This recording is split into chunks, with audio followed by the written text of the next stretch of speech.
Welcome to the Benfica match preview on the Rangers Rabo. Joining us this week is Scott Kennedy and Wilf Marshall. So let's see how it goes. We're going to have a wee chat in general and see what we think ahead of the game on Thursday night. Okay, first up, guys. Obviously, I've seen Benfica a couple of weeks ago live in action. What do we expect of them on Thursday night at Ibrox? I'll go to you first, Scott. Tough game, quality opposition. I think everyone knows that. I'm not really too sure what to expect from them because I think we probably spooked them a bit in the first game, and I really don't think they expected us to come out and play the way that they did. Ordinarily, Benfica would expect really attacking team, quite open, expansive, fast passing, but I think if they come to Ibrox, and I think they know this, if they come to Ibrox and they try that, then we could, through our organisation, be quite comfortable in dealing with them. So I think that they're probably going to second guess the game a wee bit, which really does make this an interesting tie. Whereas before, maybe looking at games like last season, probably we go into it with a bit more fear, but at the moment, with the way that we're playing, how organised we are, I'm feeling pretty, I wouldn't say confident, but I say fairly relaxed about the situation. Right, Wilf, what about yourself? I'm not sure. I'm not sure how Benfica's going to line up. Obviously, they've got a few players out. They've got 2 or 3 guys out with COVID that are self-isolating. So that'll probably help us. But because they've known for a while, at least they can sort their game plan accordingly. I don't know who they're going to put in to replace Otamendi. That'll be quite interesting. Yeah. Because obviously Otamendi's the first choice centre half alongside Vertonghen. So I don't know who will be in there. So we could possibly exploit that. But I've got a feeling Benfica might just come and play it a bit cagey, because they'll be thinking if they can get the same as we could be thinking. A point's not a bad result. A point's not a disaster, given that the other 2 teams are evidently beatable in the final 2 games. So I'm not sure how Benfica will approach it. I think they'll be very, very cautious though. Yeah, I think that's one of the things we were just going to speak about there. A draw probably isn't the worst result for either team, given where we are in the in the league. So I think when you look at it, is a draw really a bad result, given that after that we've obviously got another home game against Standard Liège? Is it a bad result not to win at Ibrox? I think overall it's probably not. And I think that both teams come away with a point. For all that we want to win, clearly, I don't think it's probably the worst result. Just looking at the Rangers team that played at the weekend against Aberdeen, are we expecting a similar 11, or do you think that we might see a few changes in this game? Straight back to you, Wilf. I personally think if they're all fit and available, I think you'll go with the same team you had in the first game over in Lisbon. The only question is if you'll go for Davis, Kamara, and Jack in the midfield. Yeah, that tends to be his European midfield. That would be my what I'd wonder. Would you go with that, or would you take one of them out and maybe put Arfield in? But apart from that, I'm expecting exactly the same as played in Benfica. Right, Scott? Yeah, I can't disagree with that. I think what's becoming more evident as our squad gets bigger, and probably we get more experience in there, is we're having more of a domestic 11 and a European trusted 11. And I think by doing that, it's almost like a natural rotation he's got going. Every game that they play in Europe, which is a completely different style, different set of tactics, they're becoming more and more reliable, disciplined. They all know their job. And then when you kind of play like that, everything becomes more predictable. And the team almost takes care of itself now. Yeah, look, I think that's fair. I think when you look at the European teams that we've put out against maybe the teams that's played in Scotland, there has been those little tweaks. Wolf is spot on that, guys like sort of Glenn Kamara coming back in, Stephen Davis, it gives us a little bit more control in that midfield. So I think that'll be the interesting thing on Thursday night, because possibly in the first game we maybe showed them too much respect, in that first 10 or 15 minutes where we basically were on the back foot, and there could have easily been a couple of goals up before obviously Otamendi decided to make the foul they did on Ryan Kent. I mean, just getting back to a quick point a bit earlier on that Wilf brought up with COVID, Darwin Nunez, obviously he came off the bench and scored 2 goals against us. Do you think he'll be a really big miss for Benfica, or do you think they've still got enough quality that can hurt us at the top end of the pitch? Well, I think Benfica probably, sure, they'll have plenty of quality coming in, whether it's within the squad, off the bench, or wherever. But psychologically, it's a massive boost for us that Nunez isn't playing. I mean, I'll be honest, I didn't really know much about him apart from that 20-minute cameo. And then after that, it just got me thinking. The last player I saw with the movement, the pace, probably the intelligence and the runs was probably Claudio Lopez. And I still have nightmares about him when he came to Ibrox and played for Valencia. So I'm absolutely delighted that he can't play. Obviously, I wish him well in his health and everyone else that's affected by COVID. But that's got to be a massive boost for, Helander if he plays, and Goldson, even Balogun or anyone, because he just looked like an absolute nightmare to deal with. And you can see the effect that he had on the team when he came on. It meant that players, another guy that's missing, Tarab, when he picked up the ball in midfield, he knew that there was going to be a runner. There was going to be something happening. It kind of makes his job easier to find that pass and that out ball. But you take that away, and obviously Tarab is not available as well. Again, bit of a boost, but he's a bit of an enigma whether he's going to turn up or not. But then, yes, I think they've got the quality. Bringing someone else back in, are they going to be as good? Unlikely. But still, we're talking a massive step up here from playing against Sam Cosgrove, aren't we? That's no disrespect to him. These are just the facts. Right, Wolf, what about yourself? I think he'll be a big miss for them, because I would have expected him to start if he was available, because he came on and he did make a difference. But even if he didn't start, I mean, I was surprised that he didn't start in Lisbon.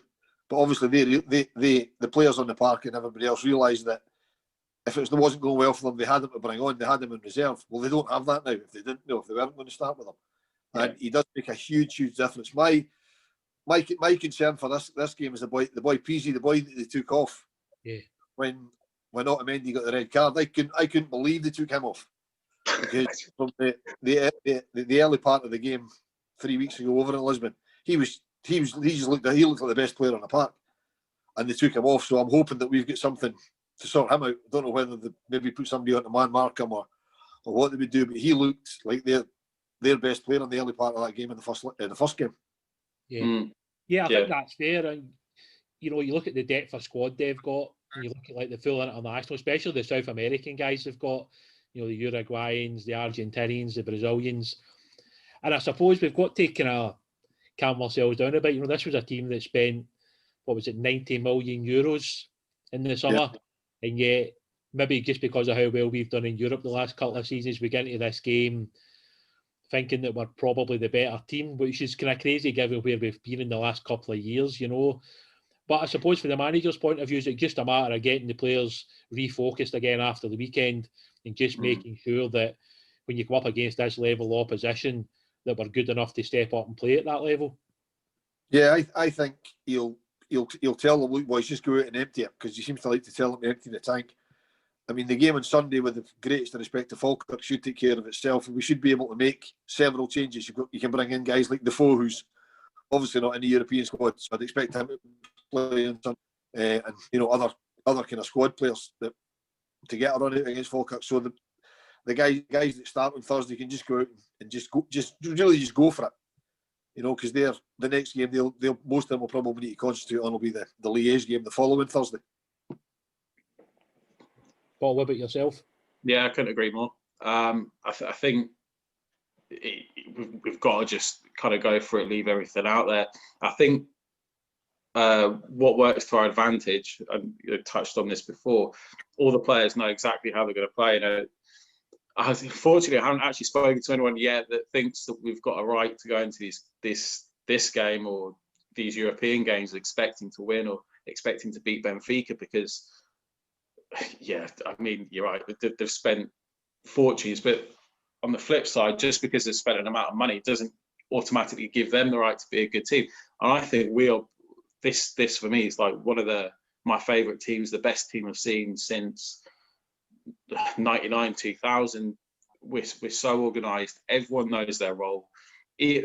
I have just as much joy watching this team when we don't have the ball as when we do have the ball, because, you know, I'm going into this game and I know exactly how we're going to play, the shape that we're going to play when we're out of possession, where the ball is. I've got complete trust in the guys that they can manage the game.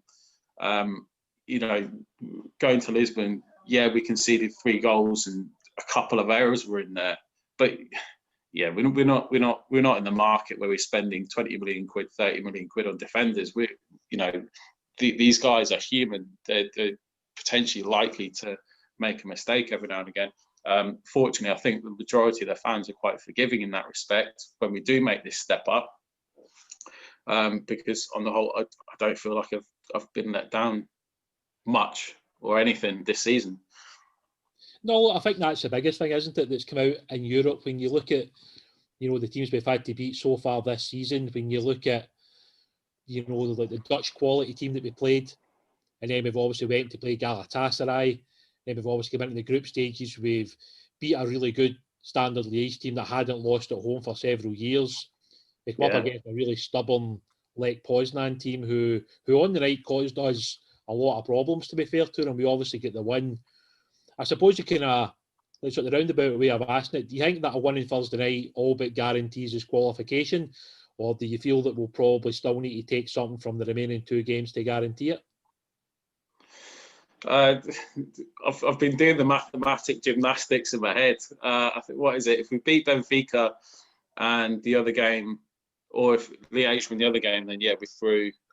Pretty much. If it's a draw as well in the other game, I think avoiding defeats in the next 2 games is what we need. Ideally, you know, I mean, it's an absolute no-brainer to say. Ideally, we'd love to go going into the last game, knowing that we've qualified. I think the opportunity to rest players if we need to, because December and January looks absolutely manic. So picking and choosing the opportunities where we can actually give guys a rest, I think, is imperative, particularly coming into these runner games. So if we can get the job done, fantastic. Well, yeah, I'm the same as Scott. It'd be great to get the job done. If we win on Thursday and the other game, Liège win the other game, that's it. Mathematically, we're there. But there's a bit of me doesn't want that to happen. Obviously, I want us to win on Thursday, but I don't necessarily want it to put us through, because I'm very conscious of the fact that every win we get is a lot. It's about £500,000.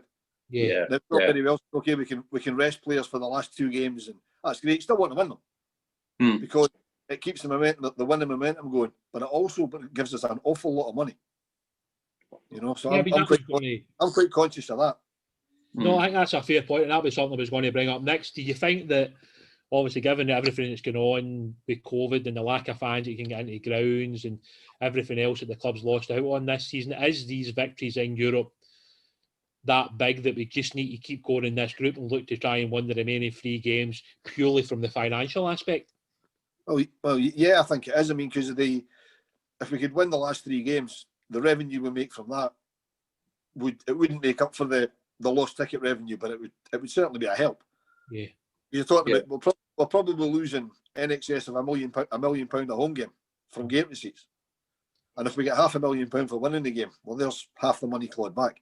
Yeah. But having said that, sorry, Willie. No. Having said that, if we've already qualified before we go to Poland, for example, and players are needing a rest, give them a rest, because the league's far more important. Scott, what about yourself? Echo what he said there. Yeah, £500,000 is absolutely vital to us. But what I would say is I've actually got quite a lot of trust in this squad. So players that would come in, you know, Barisic is absolutely quality, love him to bits. His final ball is just sensational. But when I've seen Bassi and seen him come in, if he was to play against Liège or Poznan, I'm absolutely confident that he can make that step up. There's only one way that we're going to find out: him, Patterson, and the other sort of fringe players, because I don't really see us having many fringe players because they're all getting minutes and they're all good enough, and they all seem to be good enough, and they all slot in. So I'm actually really quite confident, if the opportunity arises, that these guys can actually come in and actually make the step up, particularly in European football. And I think they should actually be given the opportunity. That said, I wouldn't give them an opportunity just for the sake of it, or if there's something on the line. I think it's imperative that we do try and maximise all revenues of income, and that includes any prize money that we just can't afford to turn our nose up or potentially risk. But that said, looking at the long game, and for me, any trophy is a priority. I'm not prioritising any trophy over one over another at the moment. Just I want to win everything. Yeah. Well, I think that's got to be the mentality, though, doesn't it? Regardless if it's Aberdeen or it's Benfica or it's Falkirk, right now it's just about carrying on the momentum that we've built. And obviously, we realise it's a high-class Benfica team, but sort of that one will mean as much as the Falkirk one, or the week after that, or the week after that. And I think that's how the squad is right now. Do you feel as though this is as confident a Rangers team as we've seen in quite a while that's out in the pitch? Yeah, without question, it's certainly the best squad we've had in a long time. I'd say it's the best squad since we've had McLeish's treble-winning side, talent-wise as well, talent-wise in organisation. But it's some of the players and the way, like playing Kamara he's brilliant. His vision, it's like he plays with wing mirrors, and he granted he can make sloppy passes every now and again, but that's why he cost us 50 grand. But talent-wise, it's right up there. Well, we seem to have signed players to fit this and fitted the system around them, and rather than saying, okay, we'll stick a right back in left midfield and the sort of stuff that we used to do, we seem to have. When Gerrard came in, he said, "Look, you're going to have to give me 3 or 4 years because what we've got here just isn't good enough," and it wasn't good enough. And he's got good players for every position. He's now got 2 good players for every position, more or less. And the ones that come in, we've said it before, the ones that come in, they just slot right in. So like if Bassi comes in for Barisic, he's not going to be as attacking, but that's what he does. He's not a John Flanagan, so that's a massive upgrade. If any of the midfield players drop out and another one drops in, they do the same job. They do the job, and the squad's really, really strong. And the game plan, they just sort of slip in with the game plan. And as you know, Willie, the youth teams kind of play the same way, so that when they do step, if they do have to step in, they know how. They might not have the same talent or the same experience, but they know how to fill the gap, how to play the game. The whole thing seems to be working really well.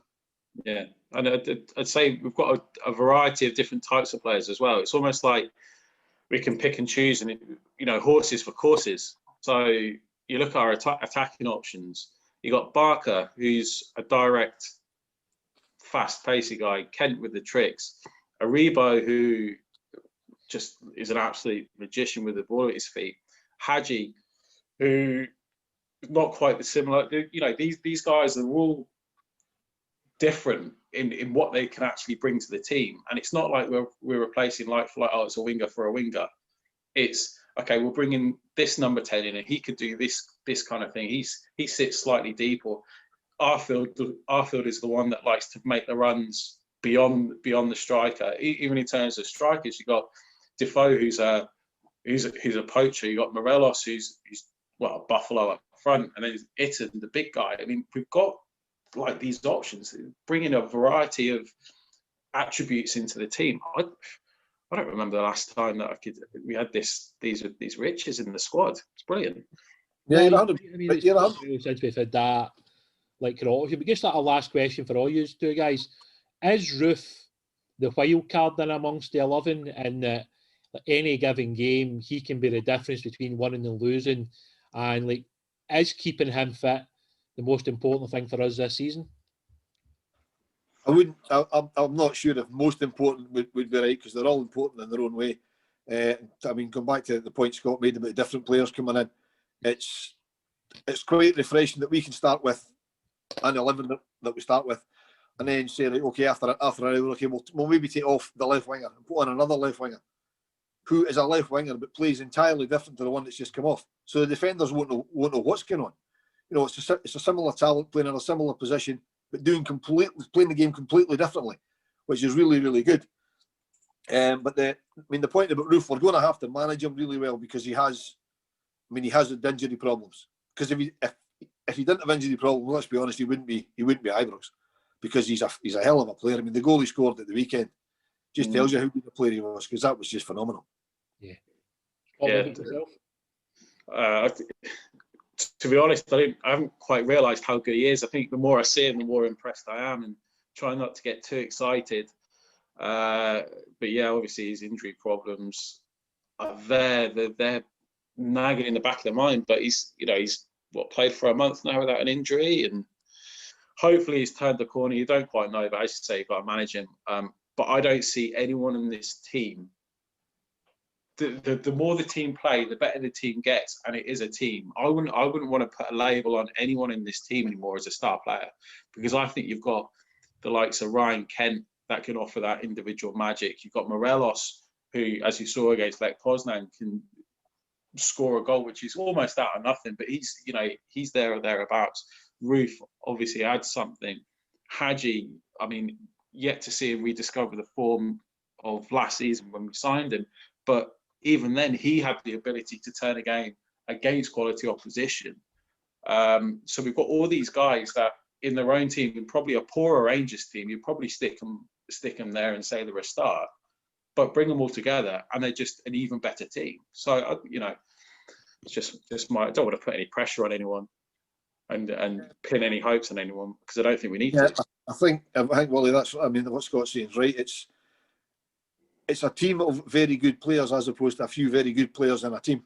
It's not like they're saying, right, okay, we're struggling, let's give it to the superstar, let's give it to the Messi or the Ronaldo, because there's none of them any better than the others. Some more talented than others, but there's none really any better. There's none that you would say, you'd hang your hat on and say, right, it's not going well, give it to Gascoigne.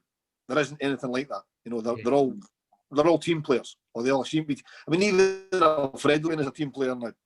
Yeah. Go back to the game with Aberdeen, the one that came out the sky in the second half.